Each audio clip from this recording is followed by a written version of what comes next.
Good morning to all. आशा करुच्ची समस्ते भलरे थिबे खुशी रे थिबे। आज आमर ओटीईटी एग्जाम 2026 रो क्लास 8 सेथिरे आमे child development and pedagogy CDP रो यूनिट 2 विषय आलोचना करिबा, जोथिरे अछि characteristics of physical cognitive social emotional and moral development in childhood. सेथिबे आमे किछि इंपोर्टेंट एमसीक्यू आनिचु, चलंतु देखिबा। प्रथम प्रश्न, प्राक कैशोरावस्था पिलामानंकर निम्नलिखित केउ आवेगटी परिप्रकाश होता है। प्राक कैशोरावस्था से बयस सीमा केते होता है? साधारणतः 12-13 रु 14 मध्य होता है। 14 मध्य होता है, अर्थात 10 रु 12 आउ 13 रु 14 यही समय मध्य कौन ना प्राक कैशोरावस्था आरंभ होता है। एवं से समय रे जो आवेगटी परिप्रकाश होता है सी हूँ कौन ना दुश्चिंताग्रस्त रहा और सब समय चिड़चिड़ा है। बुझिपारे, सब चिंताग्रस्त रोथे और कौन चिड़चिड़ा होते, विपरीत लिंग प्रति आकर्षण न हो, यह सब अलग भय करवा केउटी नुहे, यह सब हम नहीं। तापर परवर्ती प्रश्न, व्यक्ति को क्रियाशील और गतिशील कराउथिबा मानसिक अवस्था को कौन कहते? व्यक्ति को क्रियाशील और गतिशील कराउथिबा मानसिक अवस्था को कौन? विकास कहती। कौन कहती? विकास।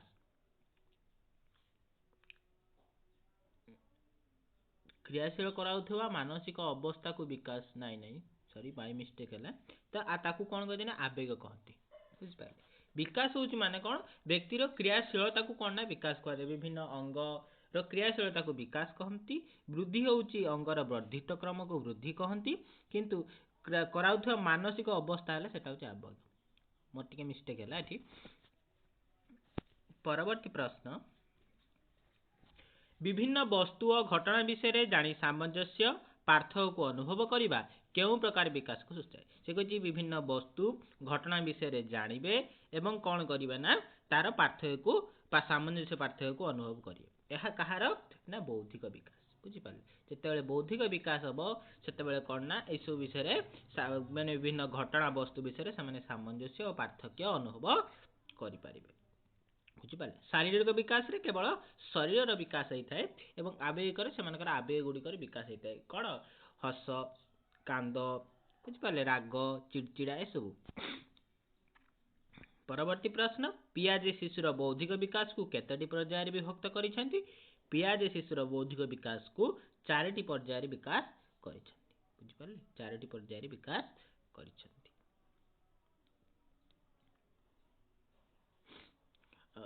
बौद्धिक विकास प्रथम पर्याय को कौन कहती? बौद्धिक विकास प्रथम पर्याय को कौन कहती? बौद्धिक विकास को किए करथिले? हमर पियाजे करथिले। बुझिपारे, पियाजे करथिले। तो तार प्रथम पर्यायटी कौन? प्रथम पर्यायटी कौन? प्रथम पर्यायटा होची संवेदीकारक पर्याय। बुझिपारे, प्रथम पर्यायटी कौन? संवेदीकारक पर्याय। तापरे प्राक संकार्यधर्मी, स्थूल संकार्यधर्मी, तापरे विमूर्त संकार्यधर्मी। बुझिपारे, पियाजे अनुसार प्राक संकार्यधर्मी पर्याय स्तर अवधि। प्राक संकार्यधर्मी पर्याय स्तर कौन सॉरी अवधि केते समय जाए होता है, तार पर्याय केते वर्ष रु केते वर्ष जाए होता है पिलाटीर ना 2 रु 7 वर्ष मध्य होता है। प्रथम 0 रु 2 वर्ष जो होता है से कौन यही संवेदीकारक पर्यायटी होता है। तापर जिते आसे 2 रु 7 से कौन से प्राक संकार्यधर्मी, तापरे स्थूल संकार्यधर्मी, तापरे विमूर्त संकार्यधर्मी। सरला। पियाजे मत अनुसार बौद्धिक विकास अंतिम पर्याय। पियाजे आमर मत अनुसार बौद्धिक एवं भी कही कहली कौन से विमूर्त संकार्यधर्मी पर्याय। कौन? विमूर्त संकार्यधर्मी, जहाँकि आमर शेष पर्याय। प्रथम पर्याय कौन? संवेदीकारक। बुझिपारे, तापर आइला प्राक संकार्यधर्मी, तापर आइला स्थूल संकार्यधर्मी, तापरे विमूर्त संकार्यधर्मी। बुझिपारे,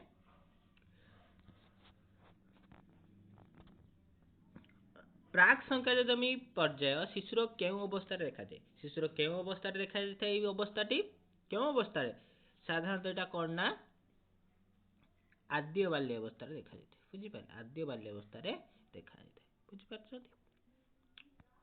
कारण आद्य बाल्य अवस्था बयस सीमा केते केते होता है? 2 रु 6 वर्ष होता है। 2 रु 6 होता है एवं आमर प्राक कार्याधर्मी तार बयस सीमा होता है 2 ରୁ 7 से एटा को इक्वल टू सहित कराई बुझिपारे।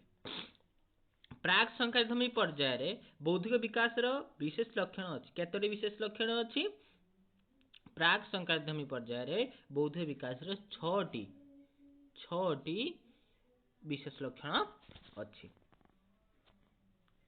शिशुटी केते वर्ष बयस मध्य वस्तुर वर्गीकरण और क्रमीकरण शिक्षा करता है। शिशुटी केते वर्ष बयस मध्य वस्तुर वर्गीकरण आउ कौन ना क्रमीकरण शिक्षा करता है। केते वर्ष कमेंट रे कहतु आंसर केते वर्ष ना 7 ରୁ 12 वर्ष बुझिपारे। अर्थात 7 ରୁ 12 वर्ष मध्य भितर ये कौन ना वस्तुर वर्गीकरण और क्रमीकरण शिक्षा करिथे। अर्थात जोटा कि से स्कूल पीरियड रे सब शिक्षा करिथे जोटा कहती परवर्ती बाल्य अवस्था 6 ରୁ 12 बुझिपारे। एठी किंतु जेहेतु आमर एटा कौन शिशुर अवस्था कहै शिशुर एटा कौन ना कौन शिशुर की अवस्थाटा प्राक संकाधर्मी पर्याय प्राक कहूँ स्थूल संकाधर्मी पर्याय। समस्या समाधान मूलक दक्षता विकास बौद्धिक विकास केउ पर्याय घटी था। समस्या समाधान मूलक दक्षता विकास बौद्धिक विकास केउ पर्याय घटी था ये हूँ विमूर्त संकाधर्मी पर्याय घटी था। अर्थात सही समय से कौन समस्या को समाधान कर। शिशुर नैतिक विकास उपरे किए उपाय तत्व प्रदान कर। शिशुर नैतिक विकास उपरे किए कहते यहाँ आपण मानकर FC2 बुक रे अच्छे चैप्टर 1 रे किए कहते आमर लॉरेंस कल्बर कहते कि शिशुर नैतिक विकास उपरे विभिन्न तथ्य से प्रदान कर। सामाजिक रीति प्रथा नियम शिष्टाचार अनुजाई आचरण प्रदर्शन करने केउ पर्यायर संगठित होता है। केउ पर्यायर संगठित होता है ना आद्य कैशोर अवस्था यही समय से संगठित होता है। अर्थात जिते पिलाटर बयस 12 ରୁ 14 वर्ष मध्य रही है यही समय से कौन करे ना यही सामाजिक नीति प्रथा नियम शिष्टाचार अनुसार आचरण प्रदर्शन करने पाखे संगठित होता है बुझिपारे।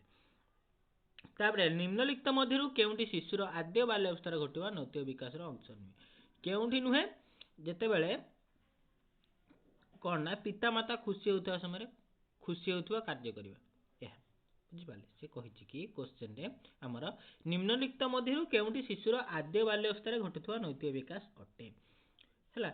आद्य बाल्य अवस्था घटे सामाजिक प्रथा मानिबा ना एटा हूँ कौन आद्य कैशोर अवस्था। विद्यालय नियम मानिबा ये हूँ परवर्ती बाल्य अवस्था बुझिपारे। से कौन पिता माता खुशी होता भाई कार्य करे बुझिपारे। आदेश मानिबा बहुत कष्ट पिला मानकु। चोरी करिबा महापाप शिशुर एही नैतिक विकास केउ अवस्था संगठित होता है। एही नैतिक विकास तार परवर्ती बाल्य अवस्था अर्थात 6 ରୁ 12 वर्ष मध्य संगठित होता है बुझिपारे। निम्नलिखित केउ नैतिक विकास शिशुर परवर्ती बाल्य अवस्था घटी न था नियम शिष्टाचार अनुजाई आचरण प्रदर्शन करने घटना अर्थात विद्यालय शुणु देखो प्रथम निम्नलिखित केउ नैतिक विकास शिशुर परवर्ती बाल्य अवस्था घटी न था। परवर्ती बाल्य अवस्था सी कौन करे जेहेतु तार से स्कूल एज पीरियड होता है 6 ରୁ 12 वर्ष मध्य से विद्यालय श्रृंखला मान पितामाता आदेश माने बड़ लोक मान सम्मान प्रदर्शन करे टाइम आस्ते आस्ते से कौन नियम शिष्टाचार अनुजाई आचरण प्रदर्शन करि न थाए सेटा केतेबेले करे प्राक कैशोर अवस्था जो 12 ରୁ 14 वर्ष मध्य कौन करे ना नियम शिष्टाचार समाजर नियम शिष्टाचार को अनुजाई से कार्य प्रदर्शन करे। केउ अवस्था शिशुटी नैतिक आचरण शिक्षा करि न थाए केउ अवस्था से कर न थाए ना शैशव अवस्था से नैतिक आचरण शिक्षा करि न थाए कहीं आद्य बाल्य अवस्था बेलू सी नैतिक आचरण शिक्षा करि थाए कारण से टाइम तार एज हूँ 2 ରୁ 6 तापर पर आद्य कैशोर अवस्था आइला शैशव अवस्था शैशव अवस्था रोचे 2 ରୁ 12 रोचे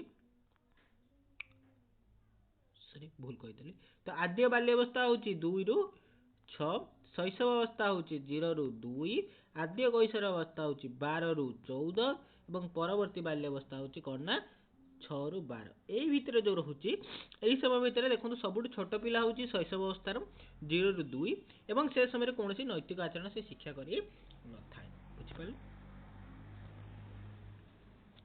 निम्नलिखित मध्यरु केउंटी एक नैतिक शिक्षार उदाहरण नुहे? नैतिक शिक्षार उदाहरण नुहे नियम अनुଯାयी आचरण प्रदर्शन करिवे ये ठीक अछि। बड़ लोकଙ୍କ कथा मानिबा ये भी ठीक। गुरुजन को सम्मान देवा विद्यालय संपत्ति नष्ट करिवे उटे नैतिक शिक्षार उदाहरण नुहे नुहे कहिछि। तेणु आंसर कोन हो? विद्यालय संपत्ति नष्ट न करिबा। परवर्ती प्रश्न विद्यालय रे पिलामानकर नैतिक गुण विकास पाई निम्नलिखित केउ कार्यक्रम संगठित करा जाय परिबो? ड्रामा करा जाय परिबो, सिनेमा प्रदर्शन मध्य करा जाय परिबो, एनएसएस कार्यक्रम मध्य करा जाय परिबो। तेणु सठिक उत्तर हो उपरोक्त तीनोटी जाक।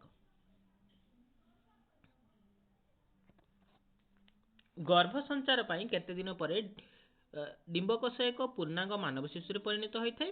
केते दिन परे? ना 280 दिन परे। केते दिन परे? 280 दिन परे। शिक्षक चेष्टा निम्नत केउटी को परिवर्तन करा जाय परिबो? केउटी को परिवर्तन करा जाय परिबो? शरीर गठन को परिवर्तन करा जाय परिबोनी, रंग को करा जाय परिबोनी। उपरोक्त कोनोसिटी नुहे कार्य करिवार शैली को तार परिवर्तन करा जाय परिबो। अर्थात से किभली कार्य करिवो शिशुटी तार शैली को शिक्षक प्रचेष्टा रे परिवर्तन करा जाय परिबो। निम्नोक्त केउ क्रमटी शिशुर कहवा आरंभ करे? प्रथमे कौन करे ना, से किछि अबुझा स्वर किछि अबुझा शब्द कुहे। बुझि पाले? अबुझा स्वर कहबो, अबुझा स्वर परे तापर द्वितीय रे कोन आसीबो? तापर कोन कहबो? एक शब्द कहबो। सॉरी, तापर एक शब्द कहबो। तापर कोन आसीबो ना, दुई शब्द वाक्य कहबो, तापर खंड वाक्य कहबो, तापर पूर्ण वाक्य। एटा ठीक अछि। बुझि पाले? तो करेक्ट आंसर ऑप्शन डी। परवर्ती प्रश्न शिशुर शिक्षण किपरि बलिष्ठ होइथाय? अनुभूति को एकीकरण प्रभेदीकरण करी किपरि बलिष्ठ होइथाय? ओके हाँ, अनुभूति को एकत्रीकरण प्रभेदीकरण करी जते से निजर अनुभूति को एकत्रीकरण करिवो एवं ता भितरे से विभाग सृष्टि करिवो सेते कोन करे ना तार शिक्षण बलिष्ठ होइथाय। बारंबार पुनरावृत्ति करने द्वारा गोटे जिनिस तार कौन शिक्षण दक्षता वृद्धि होता है। गोटे टॉपिक को से भल भाव मन रखि पाए कि तार शिक्षण बलिष्ठ हो न था। निम्नोक्त केउ अवस्था रे बालिका माने बालक मान अपेक्षा शरीर ओजन उच्चता दृष्टि आगुआ था? केउ अवस्था रे? 94। केउ अवस्था ना? प्राक कैशोर अवस्था। बुझिपारे? अर्थात 12 रु 14 वर्ष समय। आद्य बाल्यावस्था शिशुर शारीरिक विकास बेग डेस थाए। आद्य बाल्यावस्था शिशुर शारीरिक विकास बेग कौन ना शिथिल थाए। अर्थात टिके धीर स्थिर भाव तार वृद्धि हेउथाए। केउ अवस्था बालक बालिका माने पतला और डेंगा देखा जाती? केउ अवस्था देखा जाती ना? आद्य बाल्यावस्था समय देखा जाती। अर्थात बयस जो 2 रु 6 होता है से समय एमाने कौन ना पतला और डेंगा डेंगा देखा जाती।